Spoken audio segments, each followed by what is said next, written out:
Hey there everyone, Hitesh here and welcome to another exciting video, and we're continuing our series on the block in the Flutter. So now let's go ahead. We have created everything. Now the only thing that's remaining is the UI part. Now definitely the UI part is comparatively very simple, but all we need to learn is how we can call these methods as well as some of the properties. So it's going to be fairly simple, and we are going to read a little bit from the documentation as well. But before we go ahead and do anything here, notice in the employee class, we have this underscore ID, which is unused, and we have a green squiggly line. That means I'm missing something, and definitely I'm missing up here, which is this dot underscore ID. Make sure you also fix that up. Probably you have already fixed it up. I just messed it up. Okay, so anyways, this is all good. Apart from that, rest everything is all fine. Now let's go ahead and go and work on this stuff. So in the home page, what we need to do first and foremost is import our regular files. So let's go ahead and do the import stuff. First and foremost, the employee dot dart. Okay, then we are going to need the employee block dot dart. The first object that we'll be creating is from the employee block. We are not going to be creating any object from employee because we don't touch our things directly from the UI parts here. Okay, so the first thing is not very useful for this particular project. We are going to go into this thing or this class. Let's go ahead and create a first object here. So how we're going to do that? Pretty simple. We're going to use a final keyword. There we go, final, and all we have to do is call this class employee. Come on, give me suggestion. Employee block. Gonna call it underscore employee block. Again, coming up from employee block. There we go. So we have created an object. Very, very useful for that one. Now, before we move ahead and talk anything about inside the container, we definitely want to go up and talk about stream builder class. So this is something which is super important for you to study before you go into anything related to stream, sync, block. Just spend a little bit time here. You will thank me later. Now let's go ahead and study the most important things together, and rest you can read it after this particular video. So stream builder expects you to have an angular bracket, these thingy, and then a T. T here means transformable. It can be for any particular object. You can place integer, you can place string, you can place double, even custom objects that you are creating. In this case, we have created an employee, which is custom object. So we're going to create that. And again, I highly recommend you to go check out some of the constructor, that how they work, how this async widget works, a little bit about properties, builder, initial data, some of the methods. I highly recommend you to check that out. But right now, what we're going to do is check out this one simple example. Let me zoom this up. So we can see we have this stream builder widget, which is having this angular thingy, and inside that we are having int. But in our case, we're going to put the employee. It requires you to pass on basically two things: the stream. Obviously, I know how to pass a stream, so I don't need to look at this, whatever that is. And we need to pass on a builder. Builder takes two properties, context and async snapshot of the similar data type which you are defining here, and then a snapshot. Now, in case you are thinking, hey, we studied something about snapshot in the Firebase. Yes, it is exactly same. Snapshot has variety of things, has error, has data, the data, actual data which you're passing on. It has a whole bunch of stuff. It is recommended, however, that you should work on this conditional here, that if it has had an error, we want to return a widget just like this. And based on what it is returning, we might want to return a different kind of widgets. In our case, we are going to just skip this part. We know that the snapshot is not having error, it is having the data. So that's why we are passing it on. But again, I highly recommend approach is this one. Surely in the else part, we don't want to return like multiple cases. We might want to do just if and else. Again, depends on situation. Okay. So enough of the theoretical part. Let's go ahead and do some of the practical part here. Now, before we mess around with this container, one thing I would highly recommend you to do is override one method, which, to be honest, I also forget a lot of times. So we might want to, I have made the habit here that I'm going to do it at the very first here so that I don't miss it. So I'm going to say override. That was not at the rate override. There we go. So what method you want to override? I want to override the method dispose. Now, here is a personal experience that I want to share. If you're going to not close down your streams, you're going to face some of these nasty error, and it is almost impossible to figure it out from where these errors are actually coming up. And all later on you find out that you are leaking up some of the memories, and it's really hard to just find it. So what I do is all the time I just call this employee block here, and just call this dispose so that it's gone. And again, I did a mistake here. I should be calling up this super first. Super dispose. There we go. Okay, so now this is all good. Now moving on to the container part, how we want to take this down. It's going to be absolutely simple. First, let's return scaffolding. There we go. It expects you to have a title. No, app bar first. So app bar, having an app bar, then it's going to have a title, text. It's going to say employee app, just like that. Okay, now once we are having this, further is going to be a body, which is going to contain a container. There we go. Now comes up the interesting part, which is child. Now remember, we're going to have a stream builder here, just as we talked, but not just any stream builder. Notice when we are defining the stream builder, we need to pass on these angular thingy. So we're going to do that now. Let's go ahead and use them. So here we are going to say that, hey, the stream builder should expect a list. And list is not going to be an ordinary list. It's going to be a string of type employee. Makes sense. Okay. Now inside here, we saw that we need two things, the stream and the builder itself. So for the stream, we can simply say, hey, stream. That stream is going to be coming up from employee blog. And we have already created a stream that is employee list stream. Very helpful now. And the next thing is going to be builder. Now in the builder, in case you do remember, in the builder part, we have got this one. So we have to use this pair of parentheses, then these, it's basically a method. So that's all I'm saying. Let's go back here. We're going to paste this down. And at the very end of it, we need these curly braces, hit enter. Now, one thing that's still remaining is async snapshot. The snapshot is not going to be of type int. Rather, it's going to be a type of list. Now, list is not ordinary list. It's a type of employee. So we're going to do that now. And we're going to say, not this one, definitely employee. There we go. So it's all good and happy. Now, what do you want to do inside this builder? Now, in that case, the builder is doing like if and else conditional check. We simply want to return a widget. So we're going to say return me a widget. And we are going to return a widget of type list view. Surely you can return buttons and whatever you like. Now I'm not going to go for ordinary list view, but rather we'll use a builder. And as you know, whenever you use a list view builder, you have to pass on two things. List view means kind of a list of something, how many of the item you want and what you want inside each item. That's what we have to answer. So first one is item count. We're not going to count it manually. We're going to use something known as snapshot. Remember, we just talked about it here. So this is going to be a snapshot, and snapshot has a lot of properties, has error, has data, a lot of them. So we're going to use a data property and we're going to ask it, hey, can you please count the length? And there we go, obeys us. The next thing that list view, and I'm going to just put a semicolon here, otherwise it's going to keep complaining. The next thing out of the item count we need is an item builder. There we go. So what do you want to have an item builder? First and foremost, parentheses, curly braces. We have talked about it quite a number of times. The first thing that is expects you is a context. Second one is index. You can call it whatever you like. Okay.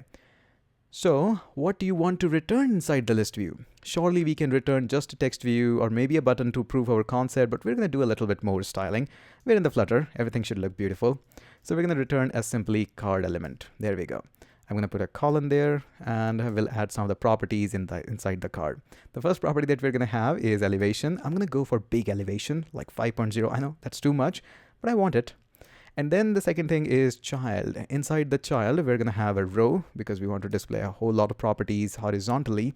And let's fix up the main axis alignment.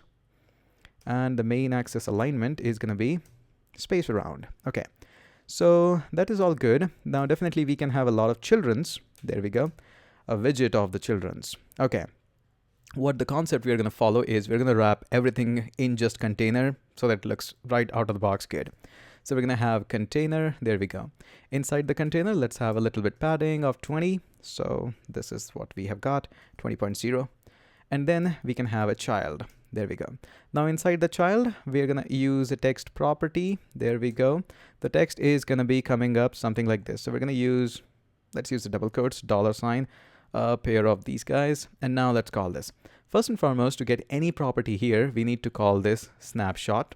And then we have call data. Now again, since in this one, we are just kind of looping through every object, we do have a lot of them. We want to specify that whatever the index it is, we want to access that one. And now we can access all the properties. In this case, I'm interested in the ID and we're going to just put a dot. So there we go. This is the first one. Put a comma, style it a little bit. If it suggests to you, no, it doesn't. And we're going to simply say text, style. Come on, suggest me. No, it's not going to do that. We're going to add just a font size so that we can make it a little bit good. We're going to go for big one, 20.0.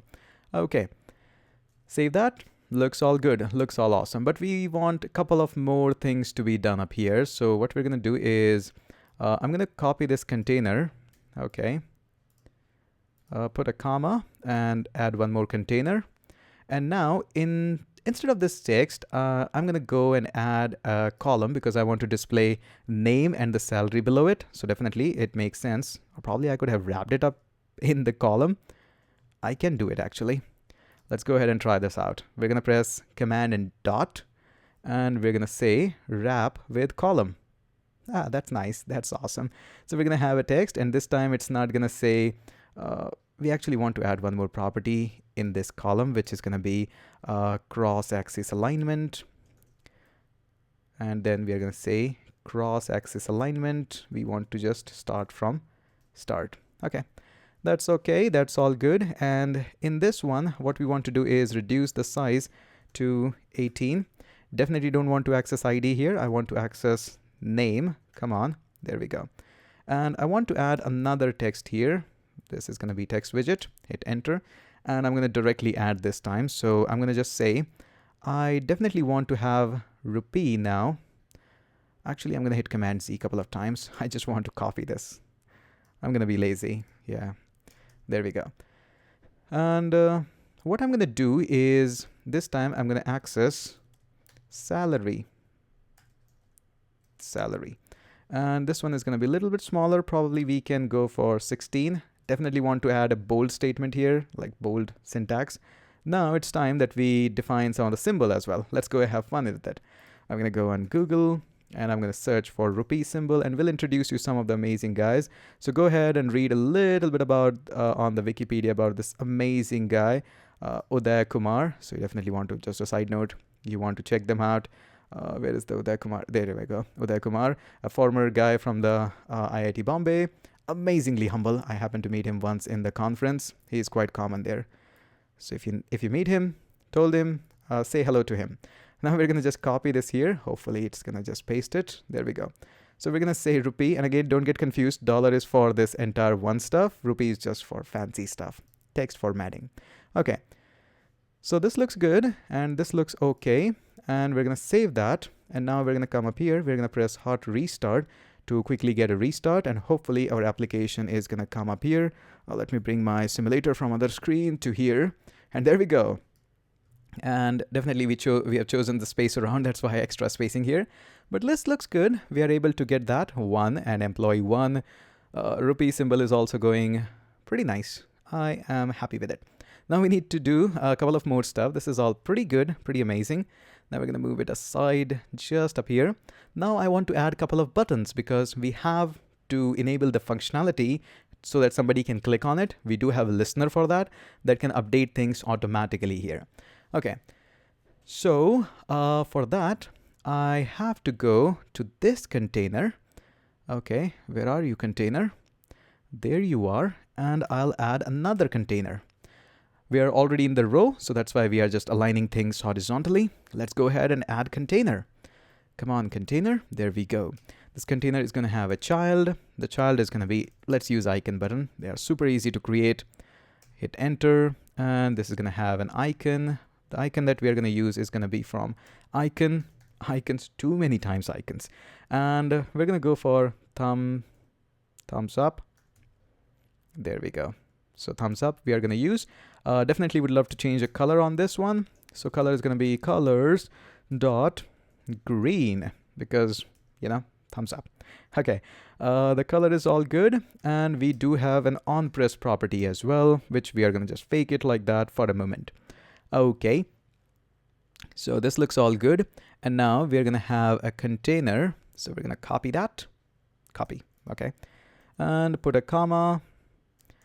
Hit enter. Paste that one more time. This time it's going to be thumbs underscore down. Do we have that? Thumbs down. There we go. Change the color to red. Makes sense. So we're going to save that and we're going to just press R to hot reload. And there we go. So we have got these amazing buttons with some of the interaction giving to us. But of course, they are not doing anything. In order to make sure that they do something, we need to change this on press event. So we're going to go up here, hit enter. So how do we access these methods into our block file? They have syntax. They always remain the same in the syntax. So first and foremost, create the object that you have created. And in that, we just access this employee salary increment. So there we go. This is how we add that. And all we have to do is just call a method onto that, which is add. I'm going to just move it a little bit out here as well. And then we have to pass on this event as well. Now in this event, what you do is you pass on this snapshot. Remember, everything happens in and out using this snapshot. So we're going to say snapshot dot data, and then we are going to access the particular index on which all of these things are happening. So we're going to say index. Okay. And that's all you have to do. I know this is a little bit weird, but notice what's happening. We are calling this object from this employee block class, and then we are trying to access this employee salary increment. And where is that employee salary increment? Okay. Okay, I need to find that. Where is that getter? Come on. There we go. Employee salary increment. Notice we are accessing everything through getter so that we can take a control of our sync as well as our stream. So we just have to call this. So how many methods you create that? That's why you have to create a custom getter for that. And that's exactly what we are calling. The rest of the things we have already done. We have already done the listening part. We have already defined the method. Now, the only good thing why we are doing all of this is because now we have a full control in which file our elements and our controllers and our change of the functionality is going in. And inside that, we have a full control of what's coming out. And I would say it's not really hard to assume that these kinds of are kind of advanced getters and setter. If you consider it that way, that's also a little bit okay. Okay, and again, everything happens to the snapshot. So don't forget that this is kind of an event that you want to do. Let's do it one more time to address that so that you can understand that. And again, it always remains same. First and foremost, call the object from the block class that you have created. In this case, we're going to call employee block, and then whatever the method you want to access, which of course is being defined using custom getters and setter. So in this case, we're going to call this employee salary decrement getter. And then we are going to call this add, and then we are going to just add this snapshot. And in that, I want to access data, and just make sure you pass on the correct object. There we go. And we're going to just put a comma. There we go. So far, we have never done anything like this. We have always defined custom methods and stuff, but this is a little bit weird at first, but when you do it like probably 10 or 11 times, it just becomes a second nature. So now we're going to just save this, and we're going to perform a hard reload. Entire restart means shift and R. Whenever I change anything in the method, I prefer to do it that way. Okay, so now time for testing the truth. We're going to hit increment. Notice it says 12,000. Now the 20% of 12,000 is next time is going to be 14,400. Let's do a decrement. There we go. And of course, make sure you check that on other employees as well, so that we know that we are passing on correct object. Otherwise, it's going to be a little bit tricky. So there we go. Okay. I totally understand. We have spent a whole lot of time in just doing an increment and decrement in the salary. But remember, we have done it through the block pattern. That means this app is insanely scalable and you can use it now anywhere. So again, let me quickly summarize you. Always make sure that you understand these 7 steps are important. None of them is something that you can get rid of that.